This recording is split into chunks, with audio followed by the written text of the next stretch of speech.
maximum stock levels. For the group benefit, we shall start from the highest volume shops and work downwards. Sales and stock printouts will be sent to each shop manager in advance of the meeting so that preparation can be made prior to the review. Consideration will also be given to the presentation of the shop to reflect the new merchandise mix agreed at the meeting. At this point, I would just like to also mention John Rhodes, the new sales director for Carpenters. He will be concentrating on this task of shop merchandise balance and presentation, and the first shop to be reviewed is Whitney on Tuesday. The sales management reporting structure and the control of Karen Saylor does not change. Over the past 2 weeks, I have spent time visiting the shops within each of the regional managers' areas. And clearly, we have some widely varying standards within our business. I appreciate that some of our shops have been refitted to a higher standard than others. But good housekeeping and stock presentation is not dependent upon shop fitting. I expect your efforts to be better rewarded if your carpets are new. That is, if you have carpets at all, and fixtures are not modern design. But there is much that you as shop managers can do to help yourselves and our sales performance with careful attention to detail. From my retail career, I have learned that the shop is particularly dependent upon 3 things: product, people, and presentation. And the importance of those is very much in that order. Product being the most important element, it is for this reason that it has received the main concentration from the management team. And for the first 3 months of our work, we have concentrated on restocking the shops and progressively improving that stock to reflect demand. A good retail business must be market-led and not dictated to by what we feel the customer should buy. Our stock balance is far from perfect, and the management task to correct this must remain foremost in the buying team's mind under the direction of Terry Rees, who I know is dedicated to the maintenance of core lines to reflect demand. Later in the afternoon, there will be discussion groups asking the question, where are we going? And your views will form part of our building programme for the merchandise that Carpenters will present for the future. New products are also required, for Carpenters must evolve to reflect social change, and the start has already been made with a buying team of 4, spending 4 days in Hong Kong and China to source exciting new products to satisfy trends we have already identified. People. A shop will respond to the ability and enthusiasm of its manager and sales team. How is it that I visit 3 shops within the same regional manager's area of responsibility and find 3 totally different standards? I believe for one, and only one reason, the shop manager. As the manager, you are a custodian of the Carpenter's image, and the management factor can be a considerable influence on the performance of the business. Managers get the staff they deserve. Remember that phrase. Managers get the staff they deserve. For it is by example that a manager can build a competent and enthusiastic team of which he or she can be proud. Within the definition of people, I link atmosphere, a distinct feeling I experience whenever I enter a shop, and a very important element of successful retailing. It can best be explained as feeling at home and comfortable, making the customer relax to browse and select the merchandise they require or are tempted to buy. I am sure all of you have visited friends' houses, and the atmosphere experienced as you arrive determines how long or how much you enjoy yourself and how long you stay. Retailing is about creating that atmosphere and building a team of people that care and welcome customers to shop with Carpenters.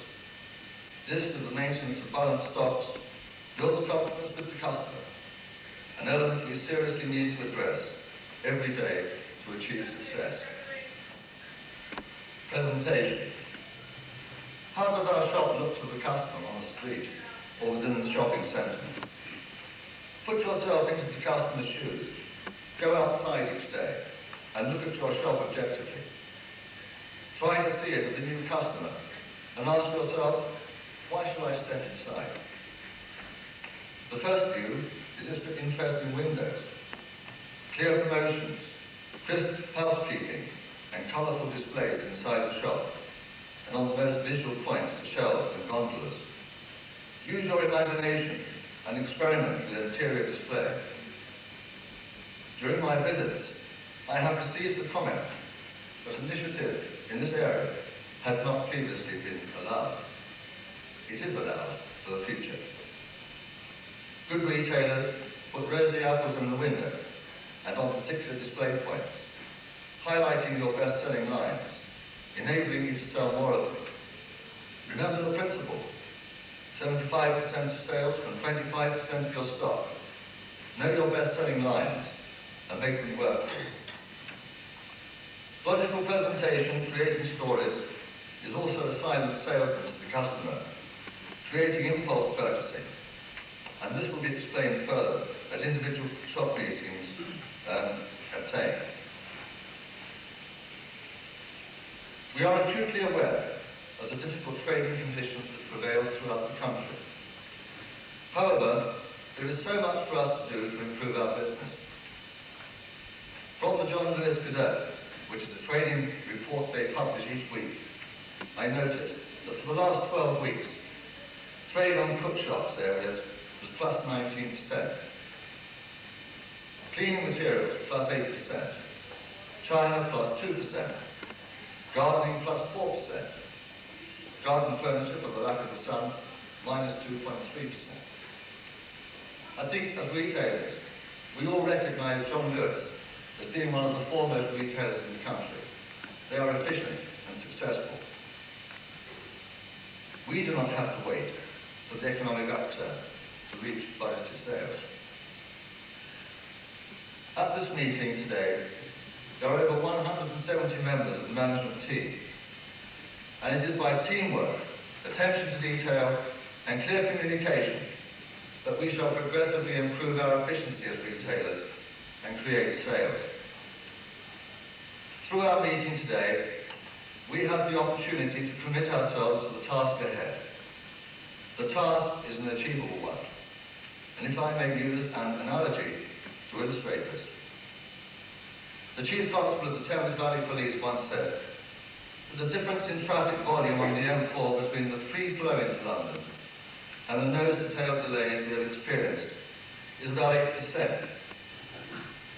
Therefore, to relate that to our own business, let us not look for major change. As much of what we can do is established and good. Instead, if each manager in their area of responsibility could improve the efficiency of what they do by just 8%, not an unrealistic demand, then I believe our sales flow will be unimpeded to a level above the budgets we have set. Clear communication is an essential part of improving that efficiency, and all shop managers are encouraged to communicate more with head office. To illustrate this, I will rename head office Help Office, for we are there to serve you in shops to create sales. If you have merchandise requirements, talk to the merchandising department. Personnel matters to the personnel department, and all other shop operations to your regional manager. If for any reason you feel that following contact with head office, a satisfactory response is not forthcoming, then you have not carried out your responsibilities until you have contacted the new sales director, John Rhodes. I will be spending at least 3 days a month over the next 6 months visiting your shops. Let me not find the bad and the indifferent, but instead only the good. A standard of retailing we can be proud of, head and shoulders above our competitors, which will bring the company to profit and rewards all of us for making it happen.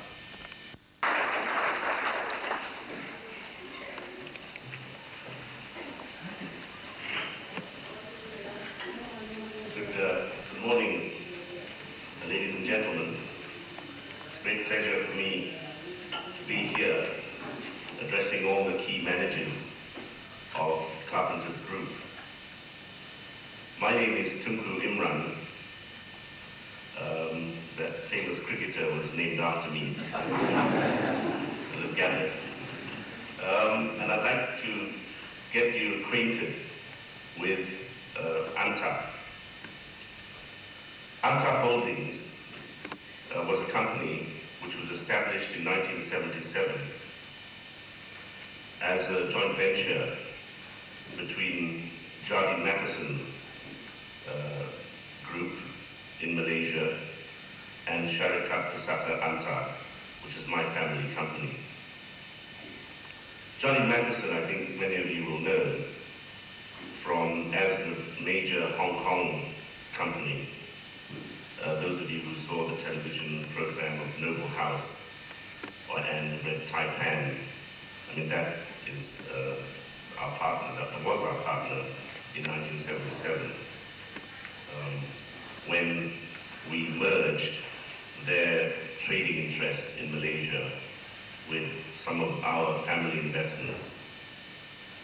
ANTA is named after my great-great-grandfather, who was the ruler of the state of Negri Sembilan at the end of the last century. ANTA is famous for having won the last battle against the British in Malaysia. But all things ended well, as you will probably see later in the video which Brian Wilkes will show you. In 1983, ANTA became a public company listed on the Kuala Lumpur Stock Exchange, and today has a market capitalization of approximately £80 million. ANTA is divided into 7 divisions. Let me just say that ANTA started business intentionally diversified and was there to be an investor in Malaysia, as the rules and laws of Malaysia were encouraging local indigenous Bumiputra companies, indigenous companies, to invest in businesses in Malaysia in partnership, many of them in partnership with foreign investors. So we have 7 divisions as of today. The largest division and the biggest contributor to the group is in financial services. And within financial services, we have merchant banking activities, leasing, insurance broking. And some of our partners include international names such as Commercial Union, Sedgwick, James, and the Oryx Corporation from Japan, which is the world's largest leasing company. Another division, the second division, or not the second division, another division is marketing and distribution.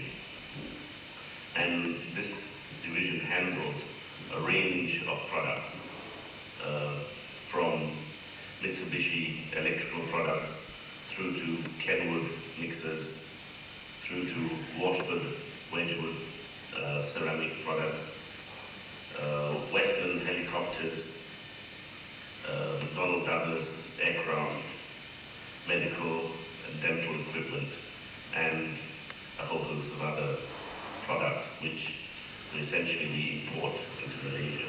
And marketing and distribution companies were really the old Jardine Matheson trading agencies. Many of them were some of their agencies which they had over the years. Another division is the food, beverage, and retail division.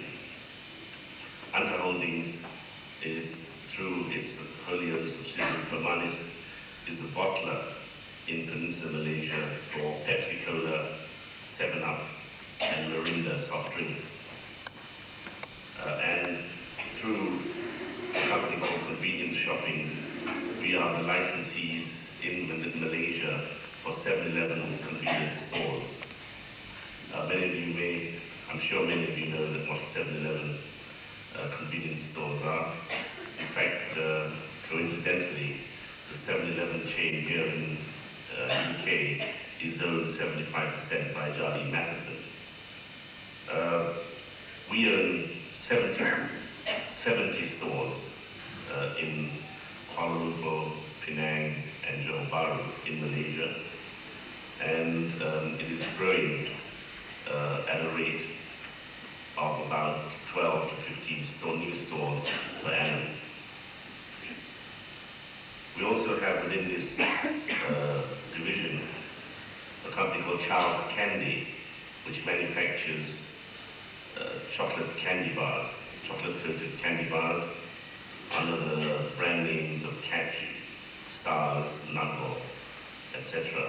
And there'll be we'll be manufacturing 7 different products by the middle of this year. Another division is General Services, and really this is a division which has grown extremely fast.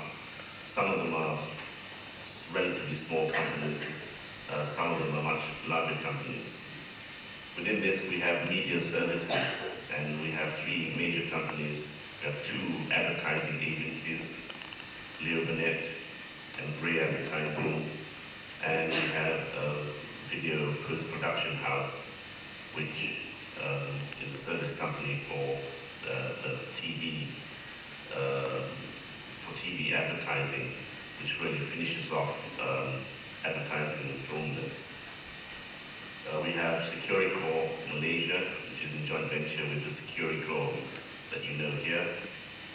We have water treatment and water supply business, engineering, again with a joint venture with a Dorking-based company called Biowater. We have parking services, Wilson Parking.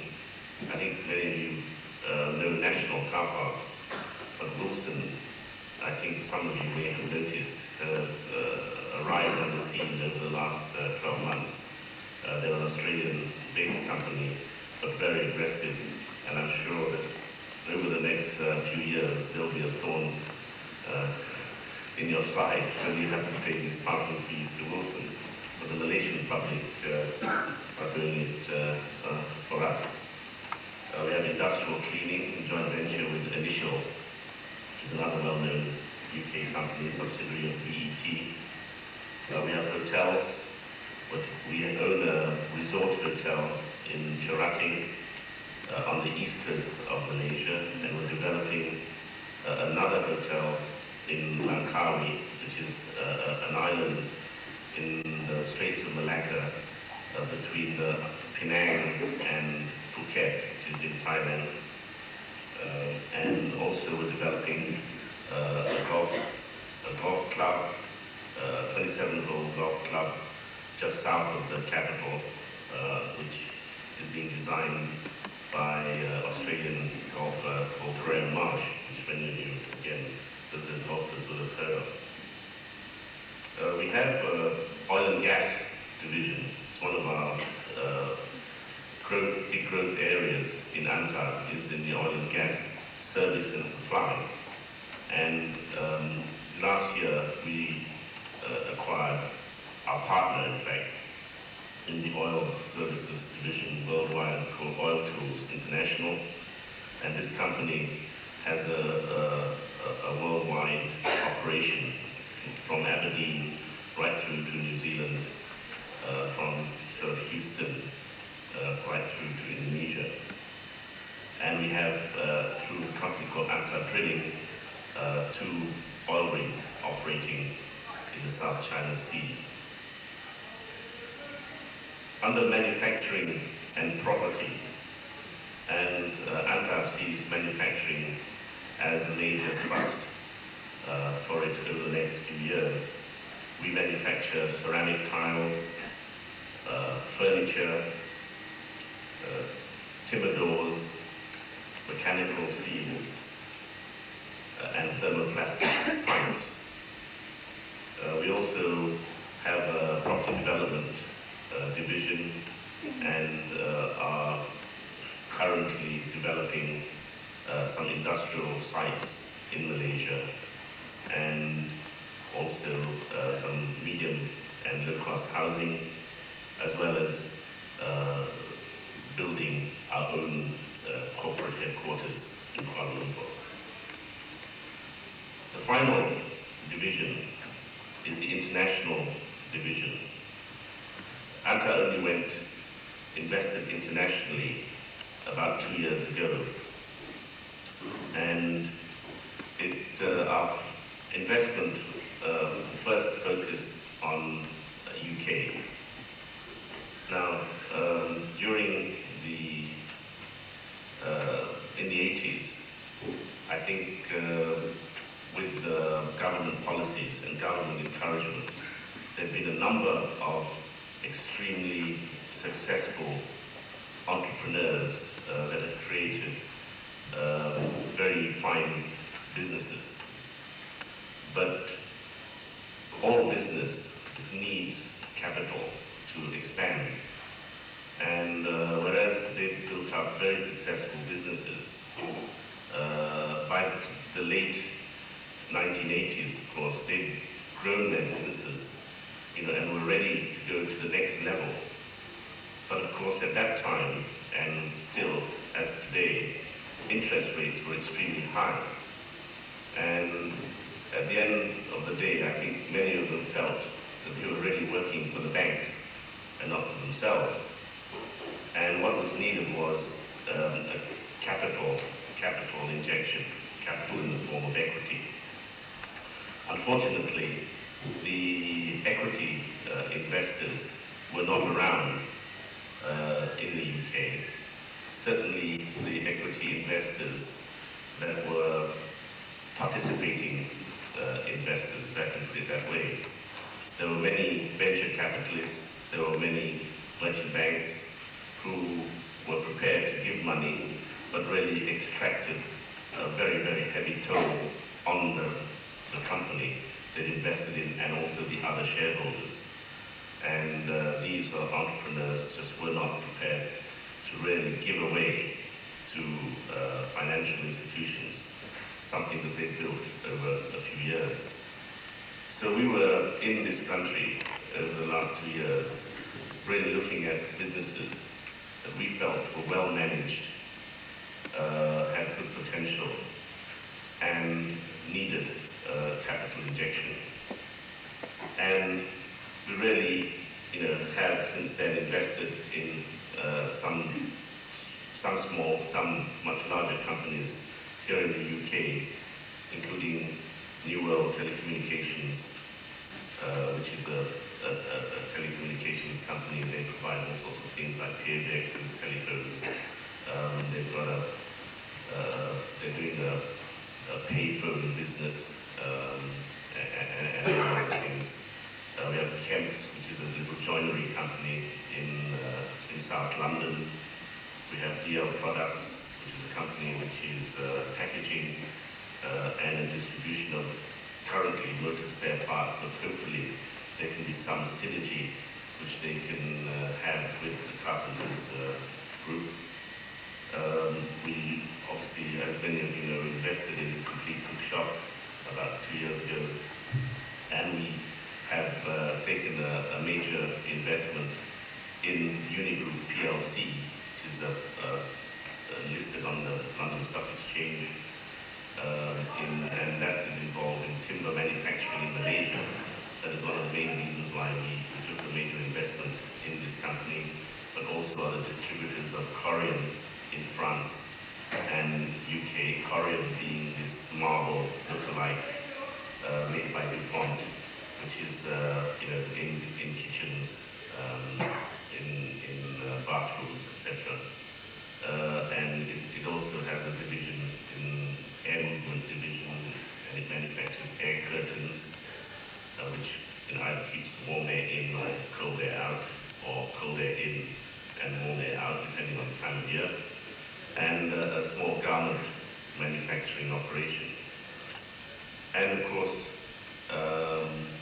earlier this year, as Alan has mentioned, in Carpenters. We're very excited about our investment in Carpenters. I think within the UK, there's room for a well-run, well-managed retail chain in this type of products that we handle.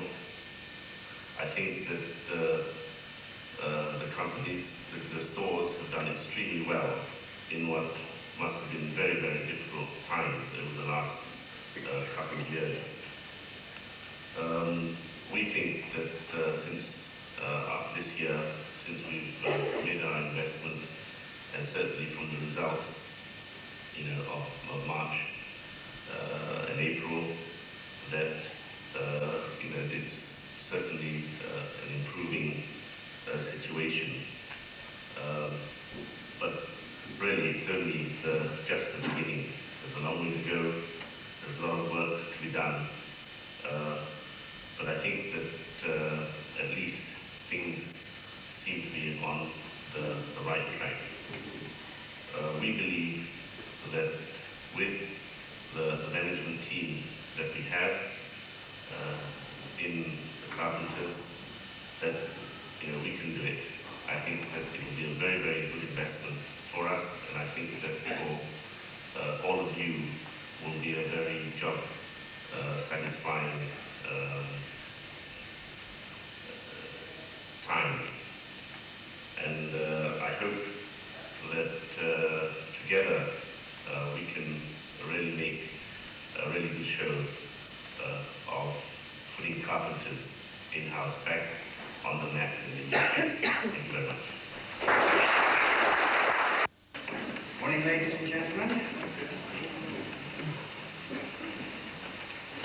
I take you back nearly 122 years. To be precise, on the 17th of August 1869, a mother and a 14-and-a-half-year-old son went into a solicitor's office in Devon and signed their names on that piece of paper. It was an indenture. Not only did the mother sign that piece of paper, but she also handed over £60. Why? It was to apprentice her son to Mr. John Bristow, ironmongers in Tiverton, and that started the ironmongery career of the founder of Carpenters, James Waller Carpenter. Now, £60, I worked out a 2% increase over that year is worth £1,000, and if you'd like to make it 5% a year increase, it's £21,000. Now, we don't get too many mothers and 14-and-a-half-year-old sons coming into personnel handing over £21,000. We're working on it because it would help improve the cash flow. What was it like when James started work? Well, if you look at the indenture, I can tell you, he had to sleep and eat at his employer's. He could go home on Saturday night, but he had to be back on Sunday night to get the shop ready for Monday morning. He was not allowed to frequent taverns or theatres, and he had to behave himself at all times in a proper manner towards his employer. Jenny and personnel are currently working on introducing some of those terms into current service contracts. 6 years later, when James was 21, he made the journey from Devon up to the smoky, foggy town of London, worked in an ironmonger as an assistant for 2 or 3 weeks, got fed up with it, decided to open his own shop, and on 1st of March 1876, he opened the doors in Harrow Road to his first customers. Records show that his opening stock was £100. He took £20 a week, which is £1,000 a year. That's a stock turn of 10. Ladies and gentlemen, we are working on that one as well. Now, what did he sell? Brass polish, knife powder, so we've got shiny house then, coal scuttles, oil lamps, gas lights, tin trunks, tin baths, wicker work, probably not from China or Hong Kong, and cast iron cooking utensils, but they hadn't got the Le Creuset label on them at that time. Business boomed. He bought the adjoining shop next door, and in the following year, the next door one to that. So he was well in business, been very busy in Harrow Road. He was also quite busy at home, as he got married and fathered 6 children. In 1894, the business was turned into a limited company when income tax was £3 in the pound. In In the same year, we acquired Portobello Road and Queensway, where we still trade from. You may be interested to know that Queensway was the first shop of Carpenters to be lit by that newfangled thing called electricity. Soon came the Great War, 1418. Most of the male staff were lost, and the shops were run by ladies and very elderly gentlemen.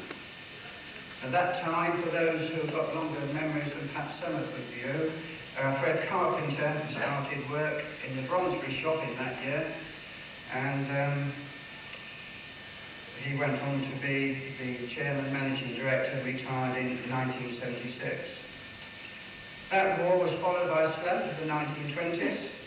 Trading was very, very difficult, as it is now, although it's recorded at that time that all the staff and the directors took reduced wages to help the company survive. But survive they did, as we will survive our present situation. But then we moved into business booming in the 1930s, and the shops were offering quite a wide range of merchandise at that time. They even produced door-to-door catalogues. I remember about 10, 20 years ago when we produced a door-to-door catalogue, we thought it was the best thing since hot potatoes. But in 1938-39, that went round most of the London doors for customers to see. In there, you can have a look at it if you want later. You can buy a hot water bottle for 1 and 11, Eubank sweepers for £1, and top of the range steps for 6 and 6pence. Some of the older ones will convert that to pennies for you. Then we move on quickly to the 39-45 war. Again, we lost most of the male staff and the ladies took over once again. It's recorded that the business kept going during this period. The shops opened, they did not close, they opened every day, sometimes without doors, sometimes without windows, sometimes without roofs. 55 major bomb incidents recorded on our premises during that war. We now move on. The company had 15 shops, mostly in the north and west of London, and get ourselves up to 1967. In that year, the company was granted the Royal Warrant, looking like that. That was out of our Kensington shop, which we've just sold, because that's where the goods were sold from.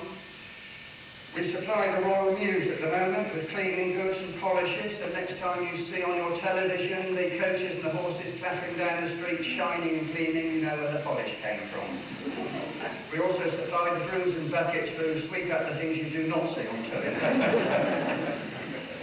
I can also authoritatively say that we do not yet supply soap and toilet rolls to reach those parts that other soaps and toilet rolls do so at the moment. I'll probably be guilty of Official Secrets Act there, which I signed a long time ago. Also signed it on a goods supply to the Russian embassy, but the Cold War's now over, so that's of no interest. We did often wonder what they did with miles and miles of wire and listening devices. Those of you who have visited Tame will know there's a larger edition of this outside one of our windows. It's a huge window. We could move it over a bit if we could persuade perhaps another royal appointment to Malaya, and we could get another sign up there. Perhaps we'll work on it. 1968 saw the acquisition of 6 Shergold shops, who were then located in Oxford, Whitney and Abingdon, so that's where they came from. 1971 brought the move from head office then in Paddington to Tame, just been recently remade Help Office. Not to the building we're in now, but to the one opposite, which was specially built for us on the Greenfield site. 1971 is also another interesting year. That's the first time that we've hit £1 million annual sales. Hopefully very soon we'll be taking that sort of money in a fortnight. We moved across to our present building in 1980 because it was twice the size of the one we were in and we needed more space. 1980, another good year. We saw the birth of our complete cookshops. They came on stream at that time, although of course at that time we didn't know 10 years later we'd all be living together under one roof. In 1984 we acquired 8 shops, Kington's Hardware, down in Hampshire, so that's where our sort of Basingstokes, Andover's, Petersfields and Fairlands have come from. Also in 84, we made another milestone decision. We decided to rethink the way the company was presented. We were a bit fed up with the pegboard and hooks and paraffin swilling over the floor. So we try to provide a better environment in which shoppers could browse and look, and the in-house, as we now know it, concept was born, and Maidenhead was opened that year, which reflected that sort of new look. And every time we've opened a shop since, of course, and we've improved on it. So we're nearly up to date. Time's running out. Bringing us to the last 2 or 3 years, which those of you who lived through it will know that it's not one of our shiny house periods. We suffered the takeover of Bidcombe Hodges that failed, the departure of the Shergold family, the tragic death of Peter Sharp, and more recently the sad decline under recent management. But, ladies and gentlemen, it's now time to put all that behind us. In 10 minutes, I brought you through virtually a century, in the days when James Waller Carpenter used to go around his shops in a pony and trap. I don't suppose many of you came in a pony and trap today. On the 28th of April 1991, you'll still be getting here. Today, we're an organisation where the warehouse is picking some 2 million lines a year, probably 10 million items. Its lorries travelling 300,000 miles, probably gobbling up 18,000 gallons of diesel, don't tell the Green Party. Probably employing over 500 staff. That probably makes us responsible for 2,000 people's future. Taking not 1 million, but well over 20 million.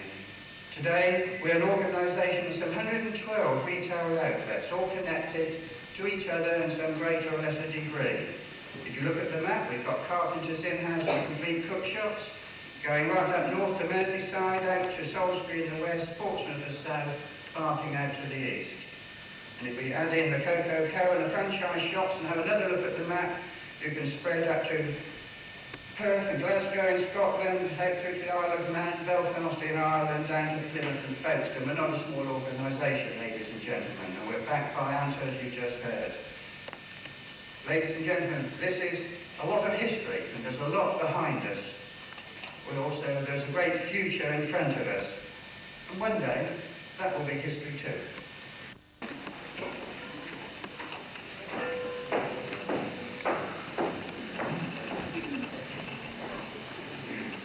Good morning, ladies and gentlemen.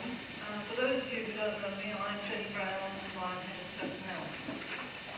Over the past 2 years, we have seen many changes in the company, and we are all gathered here today to discuss the future of Carpenters now under the umbrella. Since the 1st of January, as the first priority, the company has invested heavily in restocking all our shops. The effect has been very positive, which will result in an upturn of the business. It was felt that unless we achieve this very quickly, we would be unable to secure the business and in turn employment. Despite difficult trading for retail businesses in general, we are confident that in time we will be able to see more activity in the high street and a return, more importantly, of our customers. As government forecasts indicate, 1991 will see a reduction in employment rate. Therefore, the company policy must now be job security. We as a management team have identified the way we want the business to move forward and the establishment needed to bring us through. You will in this meeting be hearing from the respective departmental managers their roles and responsibilities and how they fit into the business. From the personnel angle, my objectives are very straightforward. As I've said earlier, we've seen many changes. We've seen changes in people. We've seen changes in objectives. Promises of golden opportunities. I shall not be telling you this today. The objectives of myself and my department are as follows: to ensure that we all, as the company's employees, are aware and in full understanding of the business and the way in which we want to achieve a common goal to build a successful company. To improve our recruitment selection, for example, by carrying out labour analysis. To ensure that all employees receive and understand the terms and conditions as offered by the company, and that all matters are properly and treated fairly, ensuring that current personnel legislation is applied and introduced to the company. To offer stability of employment and job security by assessing the growing needs of the business and identifying areas of development.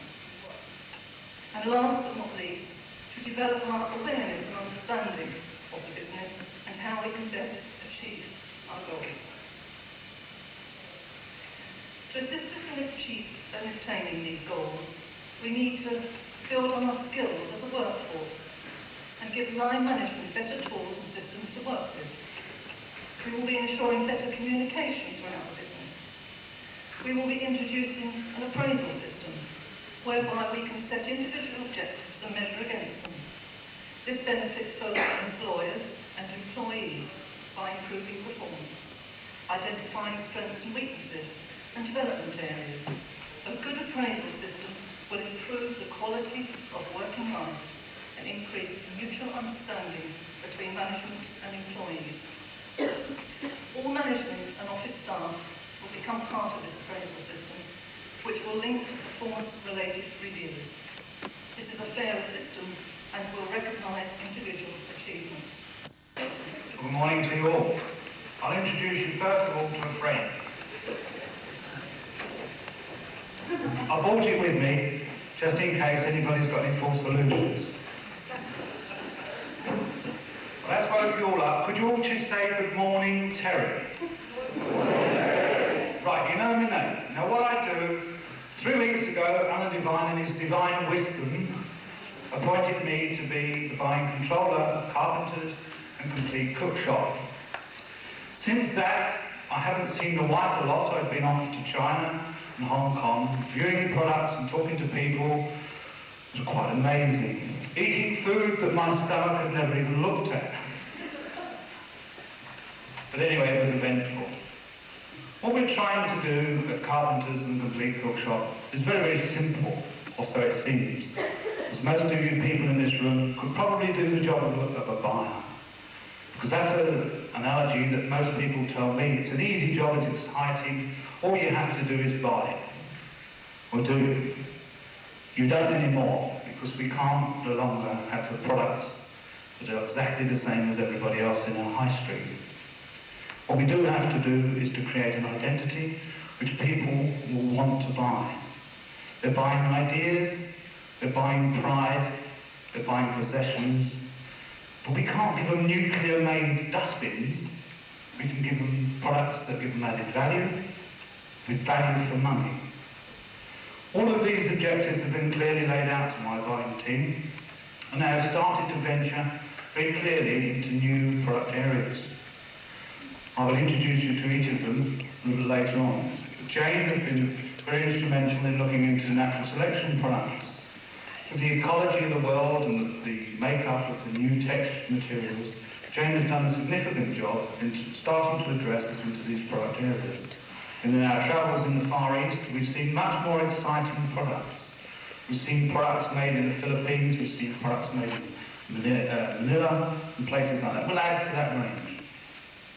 Our basketware and craft businesses, well, I think during this year will be expanding greatly. Brian and I were very fortunate in our visits in China to see basketware and craft products that excited us tremendously. Very difficult to buy because the Chinese have a reluctance to sell. Remember, their economy is a communist one, so therefore if they sell it, it really doesn't matter. Unlike us, if we don't sell it, we won't survive. But saying that, there are many areas of the business in which we are going to change, not dramatically, but slightly. We are reviewing all the houses, because most of them were set up 2 or 3 years ago, and their terminology and their stock frame, what I mean by that, the content, may have been up to date at that time, but since the business has moved on. We shall also be looking in bringing 2 or 3 of the houses together to suit some of the stores where the whole stock range won't necessarily fit. Following that, we will then be looking to re-merchandise them to excite them better. What we mustn't do is end up with a boring range of stock that everybody else has got. What we're trying to do again, the same philosophy, is to make the products much more excitable, and much more merchandisable, and much more purchasable, and profitable. What we can't do any longer, I think, is to assess that the skills and talents and knowledge that we once had are acceptable in today's market conditions. The market has moved on, our competitors have moved on, we can't be really linked to them. I've had a history very much in the core hardware business. I'm 25 years with the previous company. Our market in the UK has changed. We have seen cooking needs change. We have seen house improvements needs change. We've seen decorating phases to go through. We've also seen the origination of beginning to happen of household accessories, which we don't, at this particular time, really enter into, but we will be going to. Specialty departments on where we are now and plans for the next few months. We looked at interior house first. Previously, this area has been very fragmented. It's included product areas as diverse as paint, curtain trap, dry flowers, potpourri, heaters, rugs and cushions, and basketware. The list seems almost endless. All the products are used inside the home, but with widely differing applications. Interior house is an area where there is an opportunity to offer product both for self-purchase and for gift purchase, and can be viewed as offering the finishing touches after the hard work and the decorating has been done. We look more closely at some of those areas. We can begin with basketware. Over recent months, a new range of basketware has been introduced and proved very successful. Smaller items of basketware, bread baskets, waste paper bins, planters, etc., will all start reaching shops this week. Dried flowers within Carpenters has been one area that continues to flourish, despite the ever-growing competition along the High Street. We will continue to sell the best of the fair flowers and the bouquets, but have added to 25 of our stores blooming flowers, a range of over 30 different types of flowers, providing a wide-ranging colour spectrum and value for money product. The flowers are also merchandised in a special fixture, made specifically for our shops.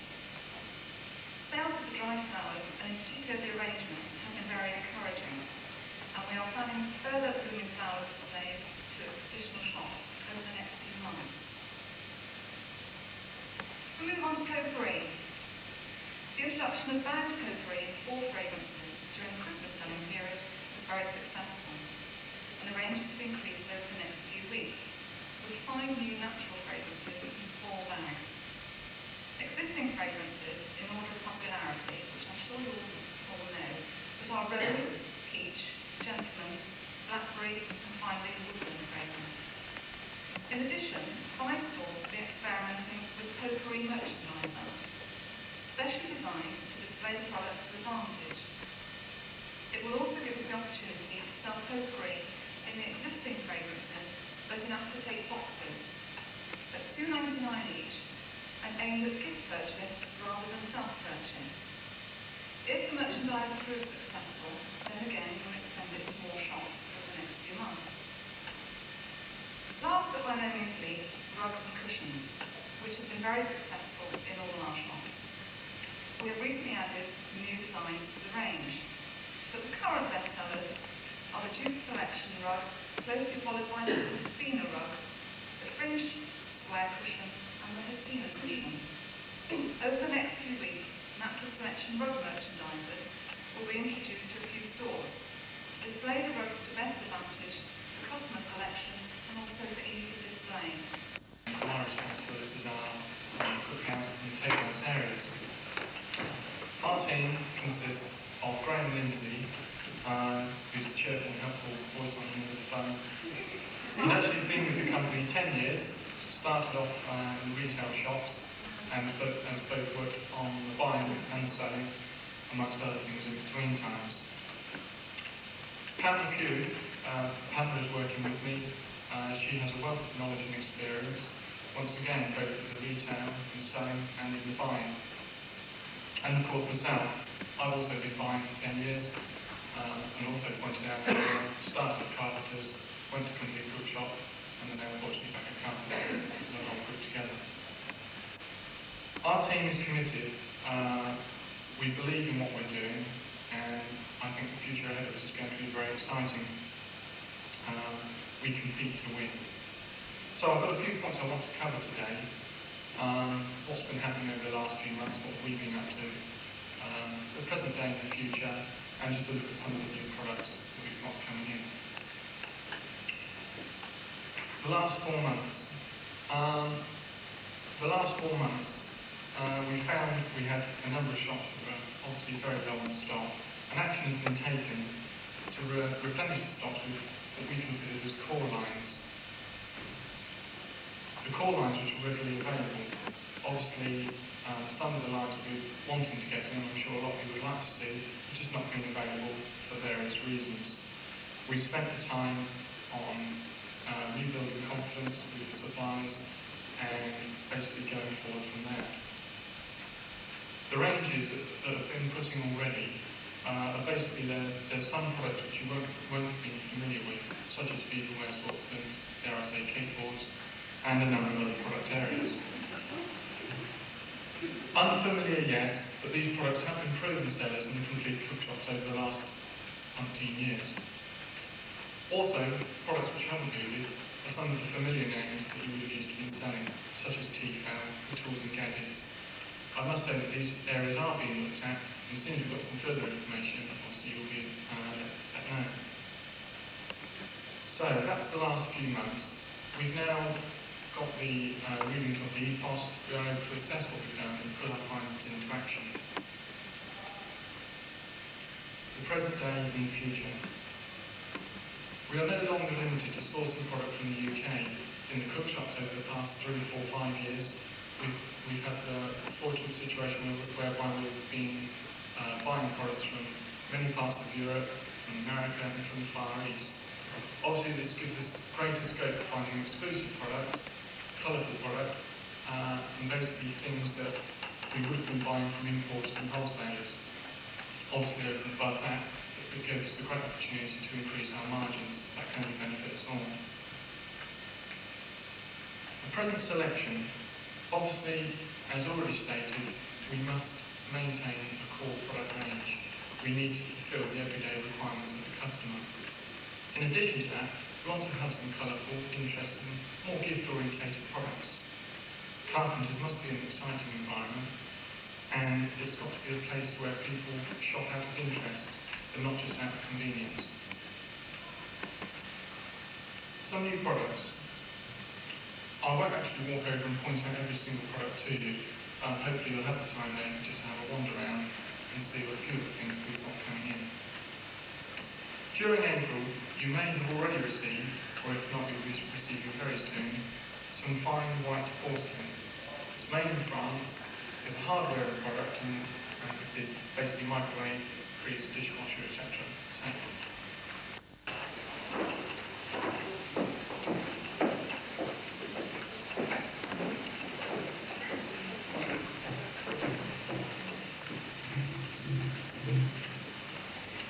I'd like to say hello to Tunku and to most of you for the first time, but take this chance of a special hello to the complete cookshop managers and managers who are here today. Jeremy has just quoted examples of product sourcing to date, and I really can't say very much credit, if any, for any of the hard work that's gone on, because I'm new to Carpenters buying department, about 6 weeks new. And to give you a pause from product, I'd like to refer to my experience with Complete Group, which I joined a year ago. After product sourcing with Jeremy and my team, due to an unexpected occurrence, I was suddenly asked to go out and look after the then 7 Antar complete cookshops. Now, I'm pretty certain that most central buyers, central group buyers, have retail experience, but it's not often that you're asked to buy something and then turn around and sell it yourself direct to the consumer. I'm equally sure most shop managers here have many times thought, I wish that idiot buyer had to sell some of their bright ideas themselves. Well, that's exactly what I had to do, and it was a salutary experience and a wonderful opportunity. After all, these products are a result of hard labour. And buyers, when we finally bring them forth, secretly think that only we know the best way to present all their best assets. of. This is a conceit, because it is the feedback from the shop front, communication to and from buyers and shop management, that results in products that customers want to buy. When I joined Carpenters, I was delighted to find Terry had already instituted weekly meetings with Karen and with Peter, and we also have your product lists. It was the same at Complete. The manageresses had sent in similar information. But during my 6 months or so with the cook shops, I had direct access to such feedback. It was invaluable market research and has influenced my views from core utilitarian pots and pans to the more colourful fashion and impulse purchases, and my awareness of what in some buyers' jargon are known as the sexy price points in the current economic climate. This feedback has influenced some of the products that Jeremy has referred to, and I will now hopefully show you some slides of a few more forthcoming attractions. Good morning. Good morning, okay. For those of you who don't know me, I'm John Nass, computer manager. I've been asked not to be too serious or technical, so I'll see what I can do. Firstly, although I'm a computer manager, what I really do is look after business systems. Computers is just a tool to do a job, like a screwdriver or a spanner. I was going to talk about our business systems, but that would probably only take about 30 seconds. So instead, I thought I'd give you a brief history of what computers have been doing over the last 20 years, and hopefully what they can do for us, and more importantly, what they can't do for us. Initially, when computers became available commercially, they were bought by banks and financial institutions to record all their transactions, all their business transactions, and that was the basis of people's business systems at the base level. During the late 60s and early 70s, when these things started coming in, they weren't particularly reliable. They were steam-driven, but people still used to use them. Basically, they carried out all the boring, repetitive work done by rows and rows of clerks. I'm sure you all remember places like that, yes? Well, at least I saw the ones do. So, can you all hear me? Is that better? You okay? So it's fine, yeah. The basic advantage by the computers was it didn't forget things as things went wrong. It had an advantage over people. It didn't need holidays or tea breaks, and it didn't need to go home at night. It also used up a lot less office space than most other people, and that's increasingly expensive. During the mid to late 70s, computers became very cheap. By